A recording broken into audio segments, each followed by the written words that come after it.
everyone to my senior exhibition of mastery. So who I am and my school experience. So my base school is Conway High School, but where I really call home is here at the academy where I am an informatics major.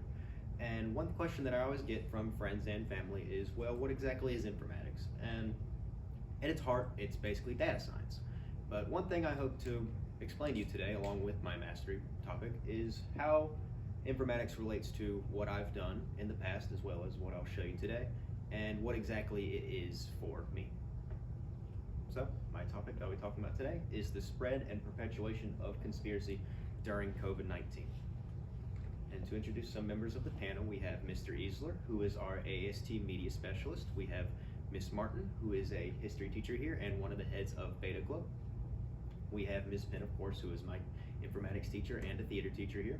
We have Tina Attar, who is a dental hygienist and my mom. And finally, we have Elon Attar, who is a store manager at Broadway at the Beach and is, of course, my dad.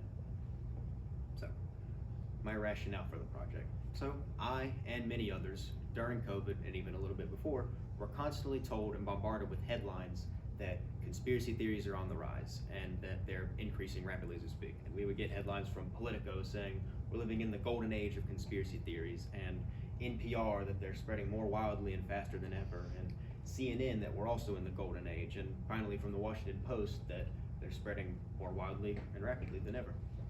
And after seeing these headlines constantly throughout, and these are just a few examples of some of them, I wanted to know, is this actually happening? And in my informatics sort of gather data brain, I wanted to find hard data and explain the full story, the full picture if it was actually happening. So before that though, and to kind of paint you along a journey of where I came from, I want to show you some earlier works that I have that kind of brought me to where I am today. So to look at some of my breadth works from earlier courses. So one of the first projects that we did in informatics was our Bath and Body Works project. And what this involved is it took data that Bath and Body Works provided us, and it was a rough inventory of their eucalyptus candle. And it provided all kinds of different data points about it that we had to make it easier for them to identify. So they wanted to know about items that they ordered, items they received, and items they sold. And now the spreadsheet told them all of that, but it was very difficult to read, and they'd have to manually search down the spreadsheet every time they wanted to find something. So what we did for them is we made a spreadsheet that when you can input a date that it has, and it automatically fills in different information they want to know. So in order, they can put in January 3rd, 2012, and it shows them what they paid for it and how many they ordered it, and so on and so forth for received and sold. And some skills that told me about my informatics major is it taught me about cleaning data, so we had to take that data and kind of make it easier for us to see, and it also taught about making it functional, so we had to use Excel formula, which work with the data to make it easier to look at. And it also showed it making it easy for everyone to understand, and this time for higher level managers. And some 21st century skills it taught me were creativity, so we got to color it, we got to format it and such, and collaboration, because like all projects, except a few exceptions, we worked in a team, and we had to collaborate with team members and as well as with other teams if we wanted to solve a problem. So, our next project that I'd like to showcase is our forecasting project. And like the first one, it takes some data and it wants to show you something. In this case, it involved data about also with Bath and Body Works with a candle, or this time hand soap, I mean. And it wants to show how the quantity and balance from a certain date is going to look in the future. And this involved using a forecast function. And basically what it does is it takes the data that you've given it and it analyzes patterns in it, and it predicts in the future what it's going to look like. And we took that with various items, and it would forecast data in the future for it. And obviously that's not going to be accurate most of the time, but it kind of gave me a good look into more functions in Excel and how they work. And some other skills it's taught me, it also taught me about cleaning, because we had to take that data from a sheet and make it readable for us, and about making it functional for anyone to understand. So not just high level managers this time, but for anyone. And some skills it's taught me were collaboration, so working within that team again, and adaptability. So this time with adaptability because we went from one type of project to a different type of one, which it's relatively similar for this one, but as you'll see in a minute, we could go from working in 2D like this to working in like 6D. It's very different from project to project. And to kind of see that 6D jump, we have our database that we made for Miss Etherson. So Miss Etherson is our digital communications teacher here, and she has a lot of inventory that she has to keep track of because it is federally funded, and she has to keep like a close watch on what she has and where it's at all times. And so the way she currently did that, or that she did it in the past, I mean, is she had to have all these different types of forms and paperwork that she would have to constantly file and keep track of, and it was a lot of repetition that she could just streamline very easily. So what she did, she asked us to make her a database that could make her job a lot easier. And so our class this time, not just in teams, but the whole class, wanted to make her a design. So what I did for the prototype is I made a system that allows her to add new inventory she receives from the government, as well as edit current inventory that she has. So what this is, I built a sheet, and it basically allows her to fill in every part of her inventory, and then she simply just adds it to the sheet. And this allows it to work with other segments of the database that she may need to access. So for example, we have other sections where she can lend items to students, so they check in and check out, and what this would do is, say she receives a camera from the government, she would add it, and then a student can check it in and out because that camera is now in the system. So some skills this taught me were acquisition of data. We had to get it from Miss Etherson. We had to store the data inside of here. We had to process it, so we had to make it easy for us to use. We had to communicate with Miss Etherson, so we had a real client this time that we actually talked to, and we had to tell her what we were doing and if she liked it and what she didn't quite understand, as well as integration. Later on, it would be integrated into her class, as well as analysis, retrieving the data, and in the end, we had to make it presentable for her. And some other skills this taught me, 21st century skills, or responsibility. We're not just responsible to Miss Pinn and her deadlines, but also to Miss Etherson to give her a deliverable product, as well as collaboration, this time with the whole class. Creativity, because, well, unlike a spreadsheet, we now have way more things that we control, like the colors and how they look. And finally, adaptability, because we went from fairly simple projects to something that was completely new to us, and we had to kind of adapt to it. So, the next project I'd like to highlight is our SQL Server project. And to preface, I do not like coding. I went into this knowing that I'm not the best at coding, and this project taught me that coding is quite difficult if you don't know what you're doing. So, what this basically involved is, it involved taking information that lives on a spreadsheet and putting it on a website, which on paper seems pretty easy, but when you actually start doing it, it's pretty hard. So what you have to do is you have to find a web hosting service like this, which is called, I forget what it's called, but it's a web hosting service. And basically what you do is you code it in and you connect it to the spreadsheet. And this involves lots of code that makes what is a fairly simple design practice. So you have here, you have different movies that I affectionately named Computer, Sword, Down, and Monitor. I didn't really focus on giving them interesting names, and it basically gives different times and how many tickets are available. So this is comparable to like the Cinemark app on your phone, where you can check different times for different movies and see how many tickets are available and such. And some skills this taught me about data processing, integrating it into a website like here, presenting it for other people to see. This time it could be moviegoers. And then the actual coding aspect that you see in a lot of computer science majors. And so 21st century skills I learned are adaptability, so going from something that could be like making a database to coding. Creativity, so this one wasn't as creative, of course, but it did teach me about that. And then collaboration, so working with our team. And finally, the last project I'd like to highlight is our software security project. And this project was quite different actually, because usually we would research and then make something, but this time we researched and we wanted to tell a story kind of. So what this involved is, it involved teaching anyone about software security. So that includes like secure socket layer and then other types of security like software security as well as actual physical building security. And basically, instead of making a product, we had to teach someone. And the skills that it taught me were collecting data, so finding out what you need to know, like physical things that you need to understand to tell the story. Interpretation, so understanding how it works and what story you want to tell. And finally, dissemination, which is just another word for presentation. So that means presenting the story and making it easy for everyone to understand. So to kind of highlight some skills that I learned, we first have adaptability. So we would go from one project to the other, and sometimes it would be fairly easy to do it, but sometimes it would be completely different from the other. Next, we have responsibility. So that could mean we would set due dates for what we had to do, and if we didn't meet that due date, we had to explain why we did it and give a reason for why that happened.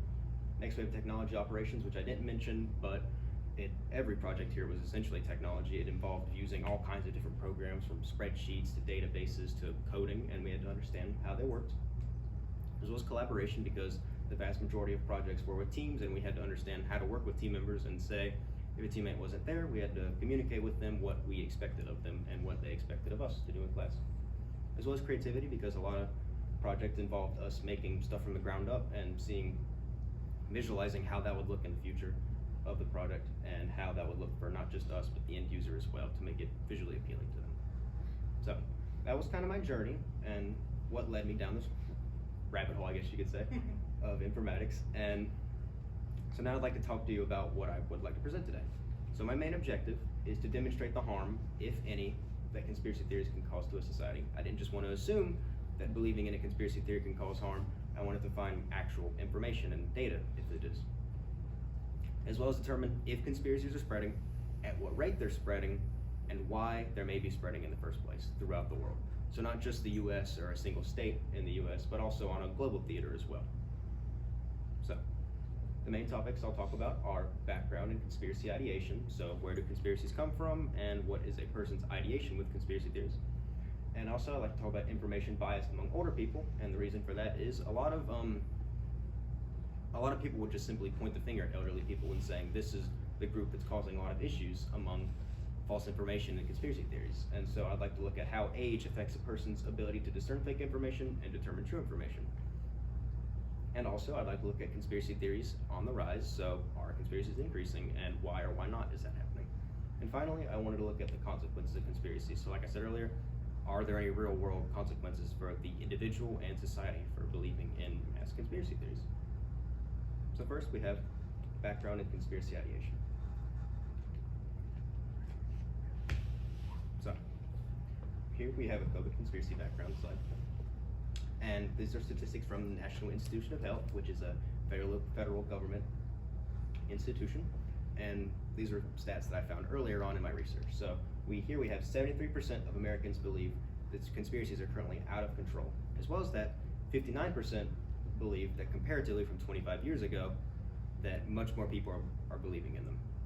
And in conjunction of both of those, we have that 77% believe that social media and the internet are the main causes for that. So this kind of brought me back to my original question on, are conspiracies increasing? And although this didn't give me an objective answer to that, one thing it did tell me is that people's perception of them is increasing. And so I wanted to know why do more people believe that conspiracy theories are increasing? And one answer to that, possibly, that I understood, was that the government trust that people have in society is down. So to kind of look at this graph, we have at the start, this is government trust of people who believe that the government does what it's supposed to do most of the time, percent of people that agree with that. So at the earlier era, in about 1960 or so, we have about 75% of people that agree that the government does what it should most of the time. And as you get towards the Johnson administration, which each of these squares represents a different presidential administration, it kind of goes down a bit. And then it goes up a bit for Reagan, and then overall it just trends downward as you go from 1960 to what it currently is at 2020 with the Trump and Biden administrations. But in general, it just paints a picture. And there are lots of historical answers as to why this may happen, such as with Johnson, you have like Vietnam, and then with Bush, you have incidents such as 9/11 and other historical reasons that this may happen. But in general, it shows that less people are trusting what the government is saying and doing. And this is also replicable across racial lines. It's pretty much, if you drew a line of best fit, it'd be pretty similar to what we see. So you have here white and black trust in the government, and it was the same prompt they were asked.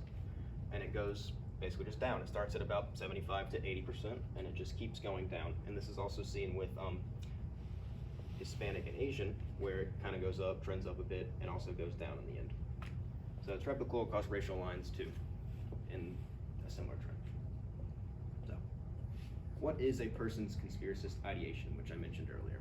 So, a person's ideation, with anything really, is how much they'll easily believe it. And with conspiracy theories, it basically states that if they hear a conspiracy theory, how likely they are to believe in it. So research that correlates with that from the University of Ohio is that greater belief in COVID-19 conspiracy theories at a baseline level predicts greater endorsement of another real-world conspiracy theory.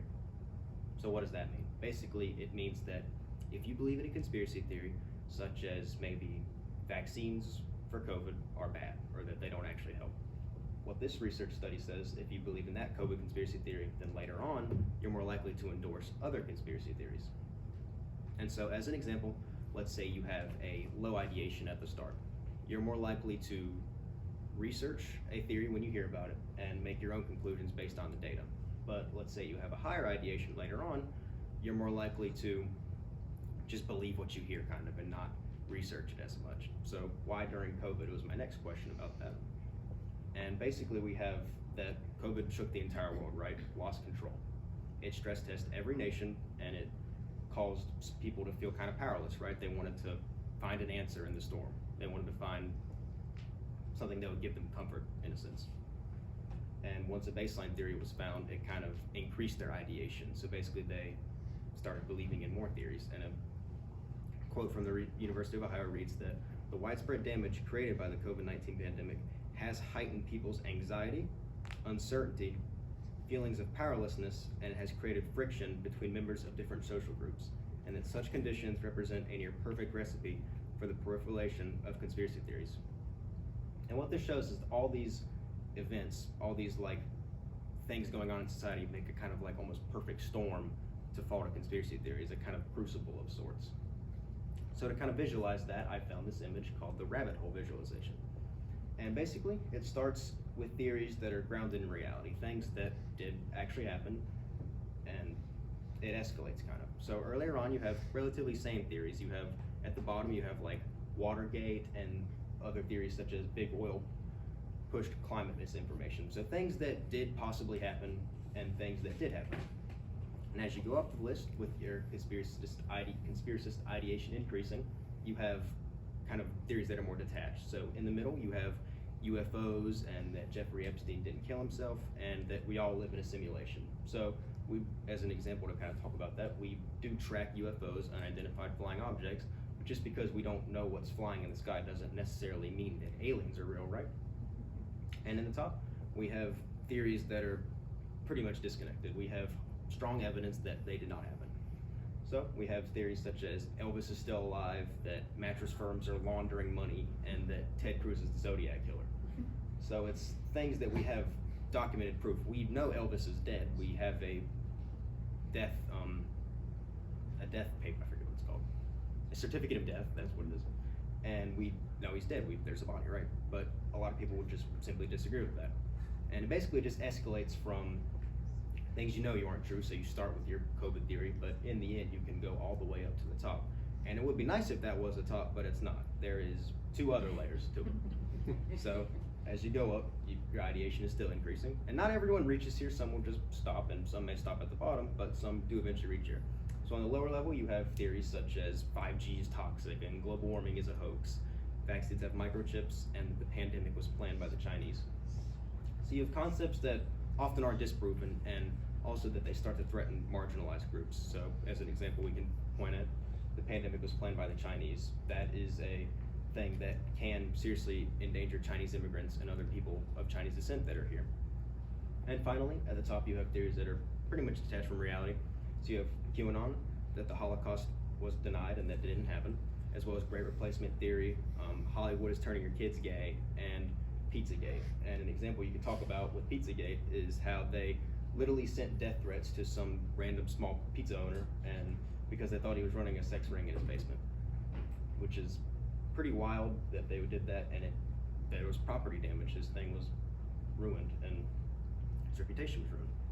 So now that we've kind of looked at some conspiracy theories and go down the rabbit hole, the next topic I'd like to look at is how conspiracy theories and information bias affect older people. So 2 things I wanted to look at were information repetition and interpersonal trust. So information repetition is a concept that examines how, when you see something over and over, how likely you are to believe it. And interpersonal trust looks at how likely you are to trust another person. So this can be someone from a complete stranger all the way to a close friend of yours. So we have information repetition. And the study that kind of correlated with this are participants who were trained all the way from early 20s to 65 and up were shown statements that were marked true or false 1 or 3 times. And after a delay, they had to basically assess if that claim was true or not. And the results were that young adults were much more likely to reject the claims that they had seen. They saw something was false and they rejected it regardless if they had seen it multiple times. Older adults, on the other hand, or elderly adults over 65, had a paradoxical result. Even when they saw those with false tags, they still endorsed the theory regardless. So to kind of look at that in perspective, let's say you're scrolling on your phone on Facebook. A younger person, if they saw that the same headline 1 or 3 times repeatedly, even if it was marked false on some of them, they would see it marked once and be like, oh, it's fake, I shouldn't believe that. Elderly people, on the other hand, if they saw the same thing multiple times and that it was marked sometimes and marked sometimes not, they would believe it regardless. And so kind of looking that into a real world perspective, we have Facebook shares from the 2016 election where they shared fake news. So you have users from 18 to 65, and they shared about 35% of fake news during the 2016 election. And then users that were over 65, elderly people, shared 65% of fake information. So how a possible explanation of that is they possibly saw several sources all proliferating the same conspiracy or false fact about the election. And because they saw it, regardless if it was fact checked sometimes and sometimes not, they still believed it anyways, and they shared it to other people. And then another thing I wanted to look at was interpersonal trust. And the essential claim behind it is that as one ages, their interpersonal trust increases. And this is also information from the National Institute of Health. And so to kind of test how that works with elderly people and conspiracies, experimenters took young and old adults who had watched footage of some people stating their opinions. Some of those people were lying and some of those people were telling the truth. And comparatively to their younger counterparts, older adults could not detect as many lies and also could not distinguish as many truths from the lies. So if you combine both of these, it kind of also makes a perfect storm of sorts. You have repeating information, so you hear your favorite newscaster that talks about a conspiracy perhaps, and you trust him. So you see kind of how it kind of relates to each other. So kind of look at this practice in action. I have clips from John Oliver, where it's not actually him talking, but it's clips that he wanted to show on his thing. And it is about WhatsApp and how misinformation is perpetuated on there. So first we have a commercial that WhatsApp put out to kind of combat misinformation among diaspora groups, which I'll talk about in a second. Yeah, misinformation has been linked to violence and deaths, to the point where WhatsApp felt it necessary to create this ad. Meet Kavya. She lives away from her family. First time. But very close to their hearts. On the family's WhatsApp group. But today, she's a little serious. Fufaji has forwarded some random fake news on the family group. Kavya called him right away. Fufaji, namaste. Do you have some proof for that message or did you just forward it? I just received it on some random group. And made him understand that fake news can cause violence. We shouldn't circulate something dangerous, right? She convinced Fufaji to leave that group. Be like Kavya. Share joy, not rumors. Share joy, not rumors. So that was an misinformation conspiracy theory commercial that they put out. And here is another one that kind of shows how bad the problem is and why they had to do that. This is from the BBC. If a message is sent to a WhatsApp group of 20, then each of them shares it with 20 other people, and this happens 5 times. It can reach more than 3 million people very quickly. And so what that basically means is if you have a person that shares a theory that they heard from somewhere, it doesn't really matter, they share it to a group of 20 people, and then they all share it to another group of 20 people, and that process happens 4 more times, it can reach 3.1 million people very quickly. And so the reason I wanted to look at that is because I am part of a diaspora group. I'm a Jewish American, and so is my dad, who is in a number of large group chats, and it made me think, wow, it's very easy for this to get shared really fast, and I've kind of seen it firsthand where that can potentially happen. And the reason I wanted to look at this with elderly people is that per Statista, as of 2022, they have about 31% of the reach on WhatsApp. So it got so bad to the point where WhatsApp has to make commercials. They can't control it like they want to. They have to tell people not to spread fake information and to look into it. So I've kind of painted a bad picture that perhaps elderly people are the issue, so I wanted to look at holistically, are they the issue? So you can also point at other statistics, and further experiments were done, and what it was found is that the ability to distinguish fake information increases with age. So I kind of told you the opposite, where you have variables like information repetition and also memory issues too. But when you isolate those variables and you simply just test, is this headline true? Older adults across the board, elderly people, almost always perform better than their counterparts, the younger adults. And also, interestingly, younger adults in their 20s make up 40%, double, of fraud complaints, which is from the FCC, compared to elderly people making up 18%. And so the reason I wanted to show you this is that I showed you stats earlier and graphs that measured how elderly people can share more fake information and such, but it's just as easy to point at other statistics that say otherwise. And you can do this with any other group, really. You could point at some statistics and say, this is the problem, but you can defend them with just as many. And so to kind of show that, on another example, I showed you earlier that Facebook users over 65 share the most fake information about the election. What I didn't show you though, is that on Twitter, which is also a major source where they get news, both of these being that, they saw the most fake information. They saw considerably more than those from 1829. So comparatively, we can kind of use a metaphor to understand that. So we can say that each group receives 10 fake news stories. The older adults are going to receive 2 fake news stories, as we can see how it goes to 2.0, and they're going to share 8 of those, as we can see right here. So they're going to get 10 stories, 2 are fake, and they're going to share 8. So they're sharing about a quarter of false information because they're seeing more of it. Younger adults, on the other hand, also going to receive 10 stories, but only 1 of those is going to be fake, and they're only going to share about 1 of them. So yes, younger adults are considerably sharing a lot less, but they're also seeing less information, but false information. So which one would you rather be? You'd probably rather be the younger person where you're seeing less and they're also sharing less.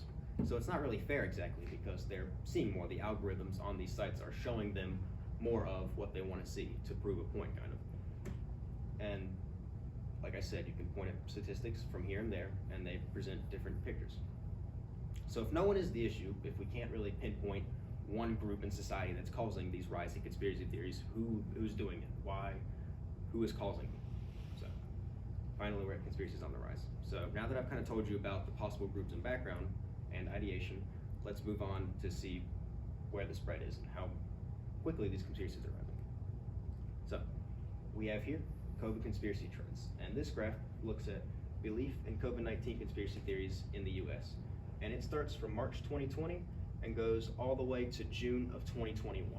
And it's funny because there are no increases. It simply just dips a bit, surprisingly, because this is during peak pandemic times throughout over here.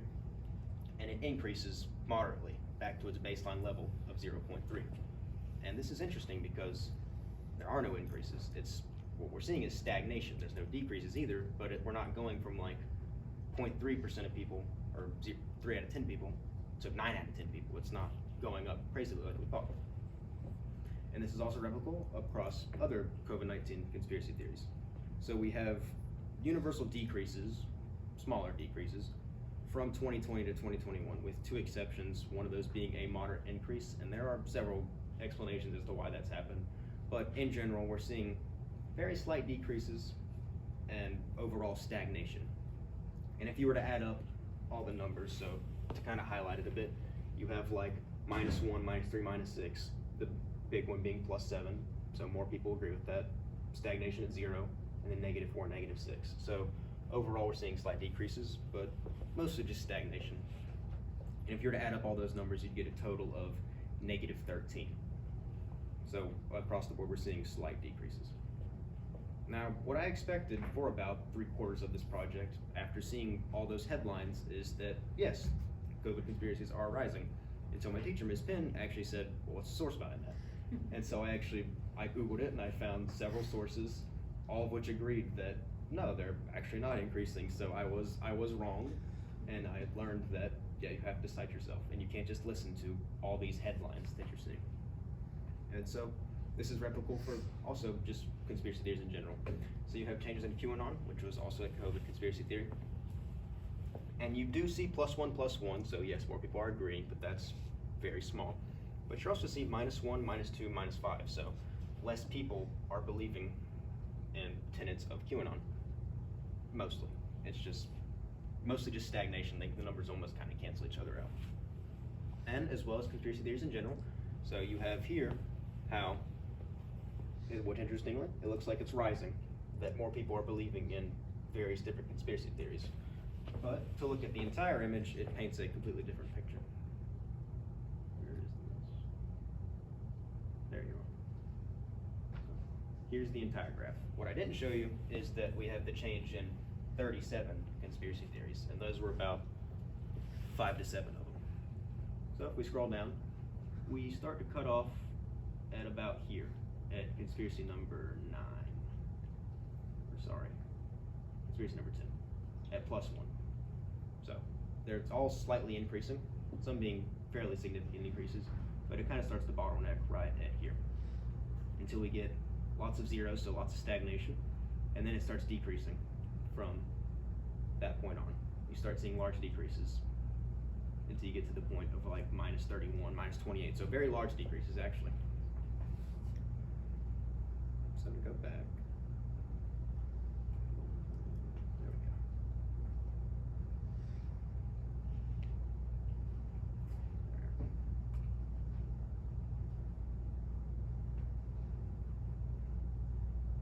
I did rehearse this bit.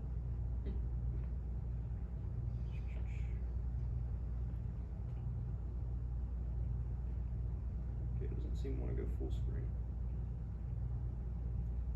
Did a cursor down there on the slide?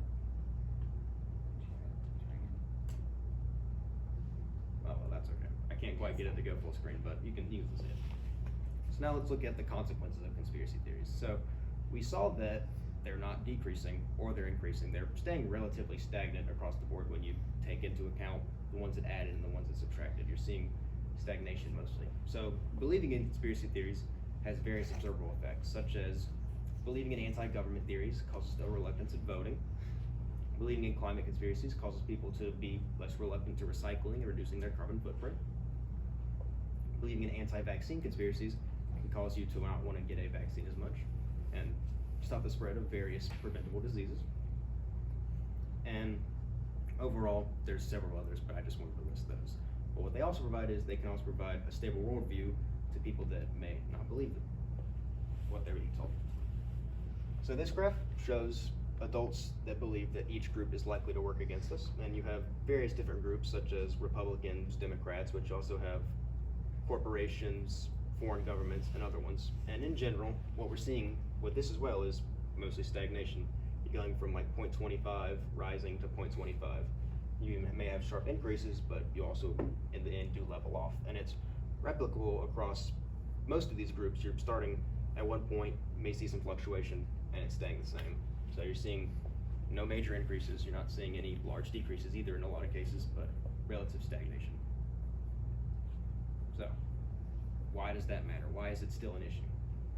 Well, we can also look at how it's observable across other countries. So like I said earlier, we have that it's observable in not just the US, but also in many European countries. So these are various conspiracy theories about, say, aliens, global warming, and the world's under control by other people. And what you see is you see very straight lines. There are some decreases, such as in Portugal, the control world theory is down a bit. But in general, it's staying the same. Of the 35 fields, 27 didn't really change, 7 decreased significantly, and there was only 1 major increase.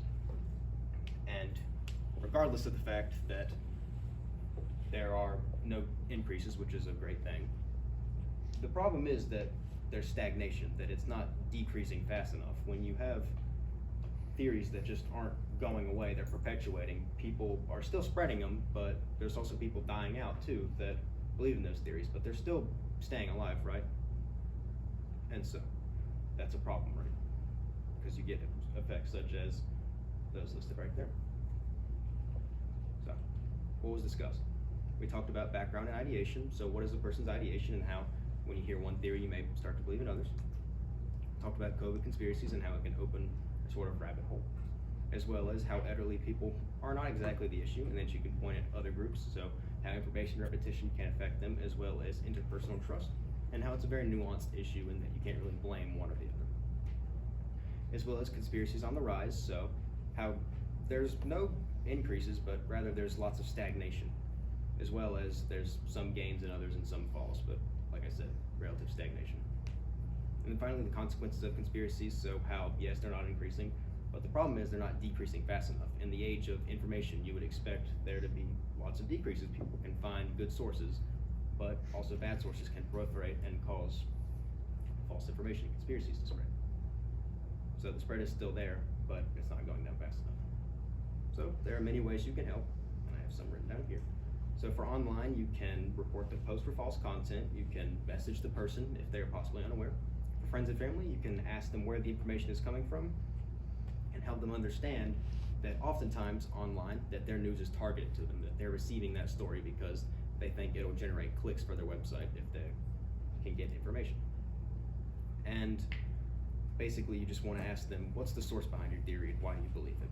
As well as you want to create some cognitive dissonance, so you want to establish that yes, some theories are true, but there's a difference between believing in Watergate and believing in theories such as QAnon. You have to establish that some can happen, and basically you just want to make them start to think about, well, maybe do I really believe in this?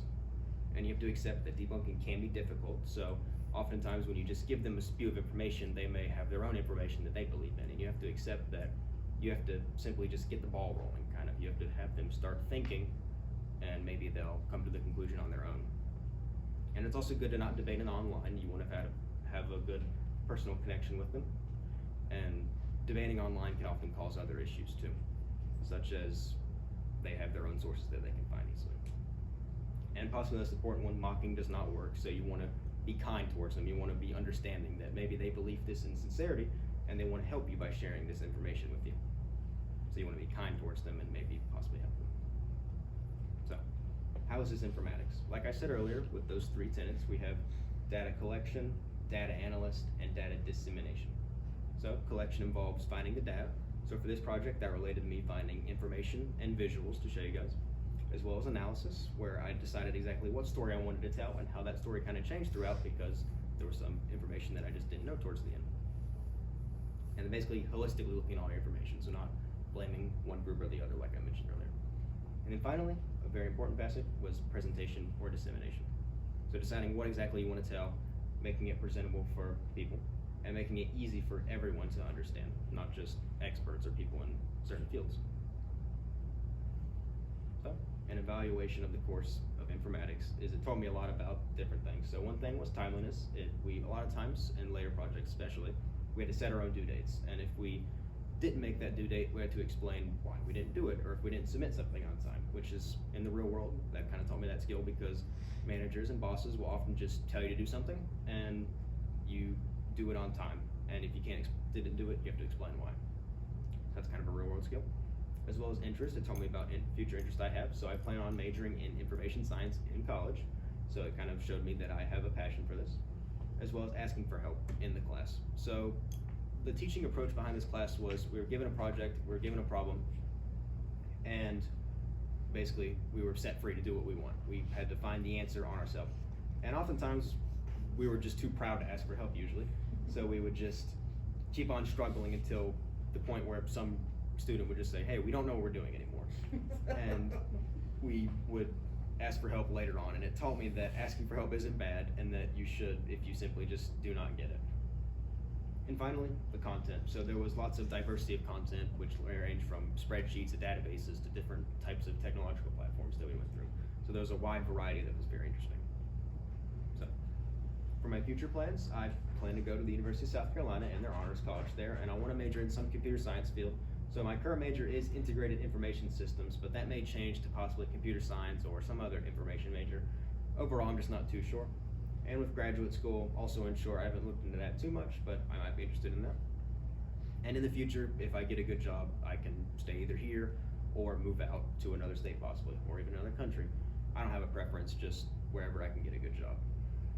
So, Thank you, everyone. And that barcode or QR code is to my website, which shows you some more breathworks and also information about me.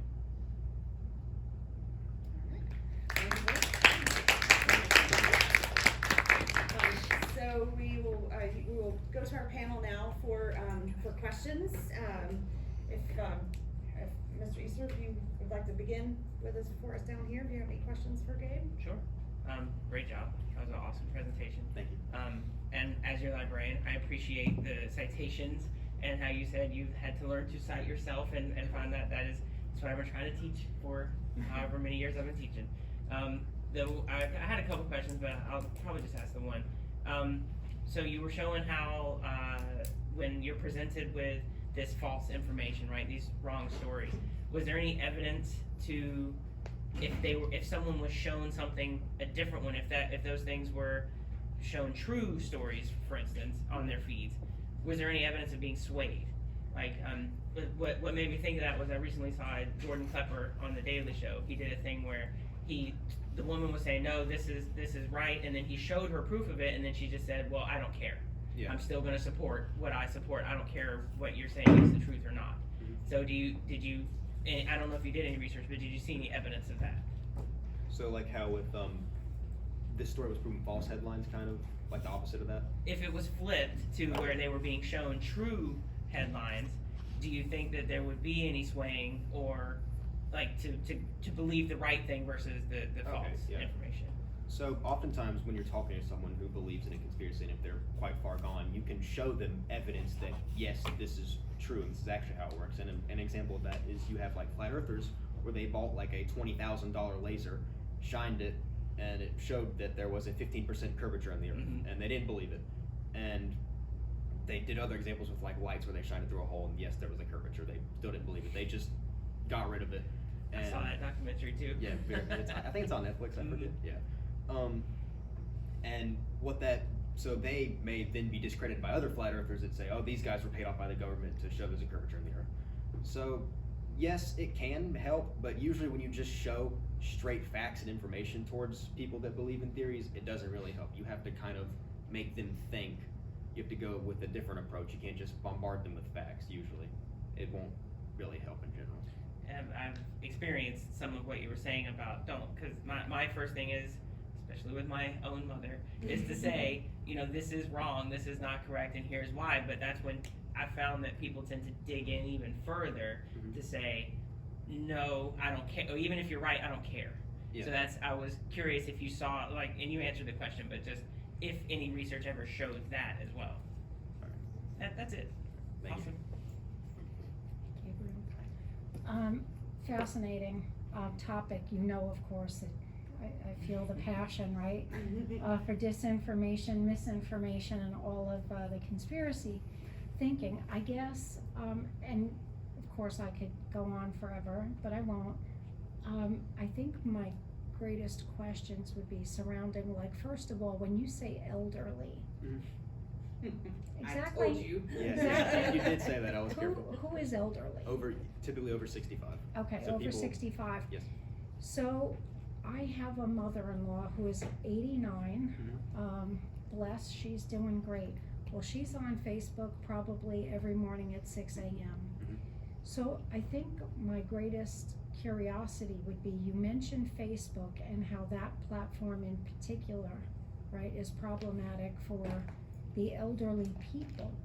But I guess, do you take into consideration that I think elderly, isn't Facebook, I do zero social media, right? But isn't Facebook a platform that's used more by elderly people? So wouldn't that make sense then, that you'd see them kind of falling into the, trap? Yeah, I got you. So let's look at that graph that I had with the... In other words, if the majority of Facebook users are elderly, wouldn't that just mean that that's easy target? Data you could assume, right? Because again, it's the boomers, right, on the Facebook. Yeah, so what I believe this is a percentage, or it's an average, so it shows the average amount of people. So yeah, I believe there are more, elderly people on Facebook, but I don't think it's like enough to like severely disrupt the data. There's still lots of young people on there, Really? Okay, But because I thought young people kind of rejected Facebook and. which I think that's for like my generation and slightly older, but for like the like generation right above us, a lot of it is still used on Facebook, Okay. I believe.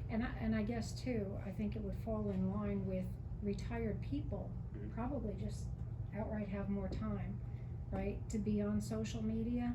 Yeah. And again, I don't do social media myself, but Facebook, right?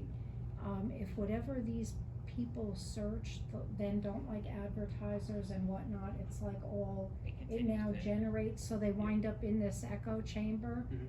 right? And of course, it's this network of my friends, right, my family, so maybe like-minded people, doesn't it basically become an echo chamber? Yeah, it does. And so like I originally had a graph that kind of showed, or not a graph, but like a visual that showed that. So with information repetition, you could see the same story 3 times, Right, and some of them could be marked false, but some may slip through, and they may still believe it regardless, because they saw it multiple times, and they would believe the theory.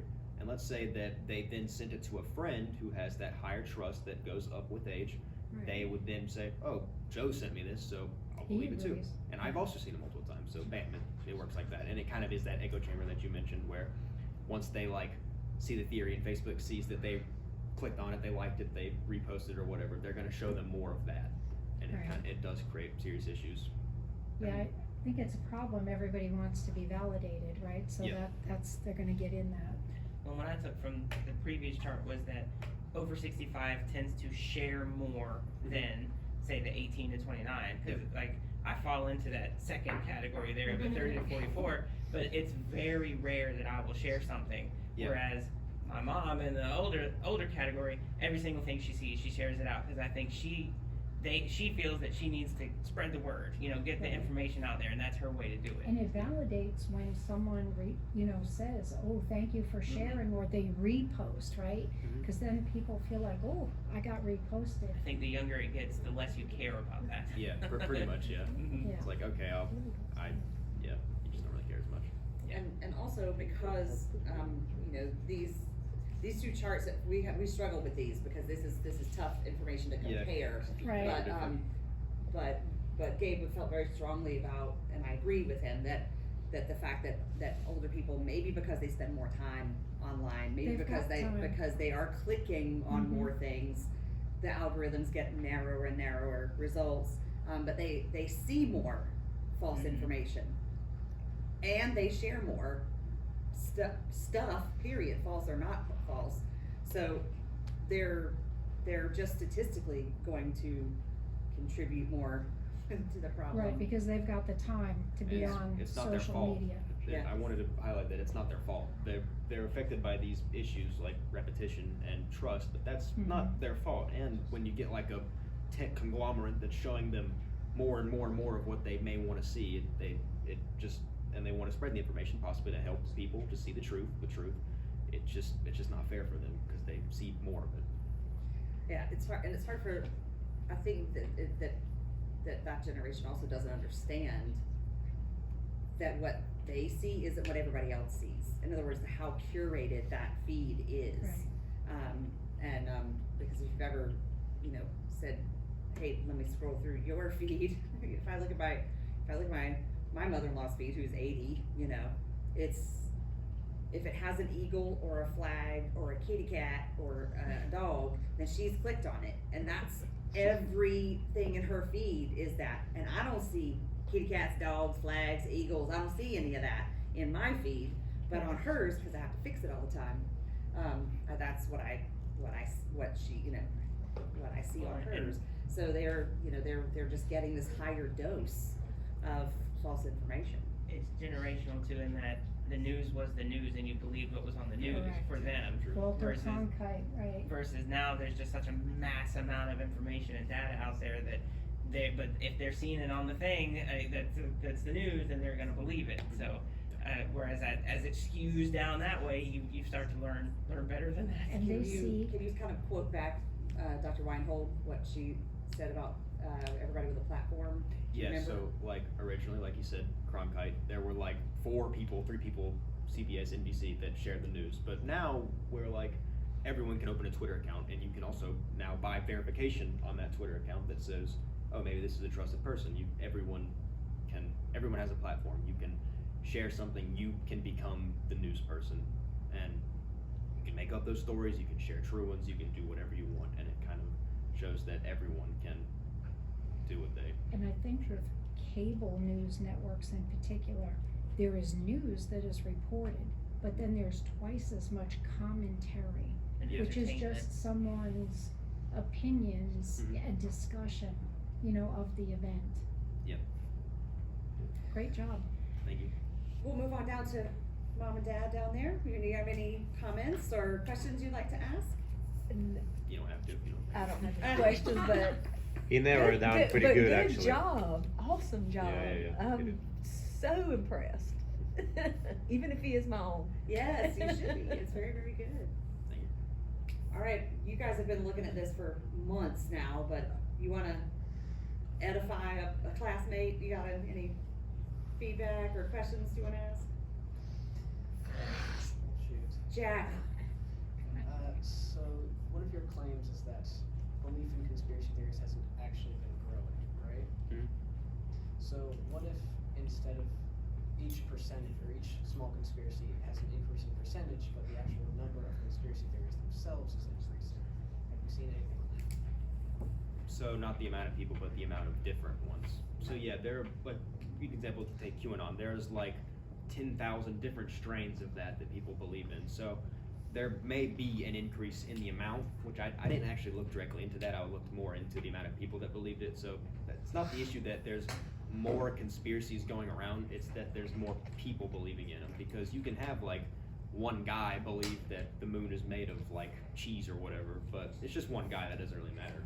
But I mostly just looked at how it's the amount of people that's staying relatively stagnant with like major conspiracy theories. I really appreciate that you were willing to prove your hypothesis false. I mean, That matters. it does matter. It really does. I mean, I think that matters in exactly what you're talking about. You started this off with, I'm positive conspiracy theories got worse during COVID, and and he came in one day and was like, Ms. Penn, that's not actually what the data says. So he thought he was gonna have to change his mastery, and I was like, no. It's okay, yeah, the It's- conclusion is the conclusion. The conclusion is that I learned that my hypothesis, it was not correct, but this other thing is correct. And I understand how that feels like a risk to a student, because it feels like wrong, like my guess was wrong, but that's not how science works. And that's not how changing our mind with better information works either.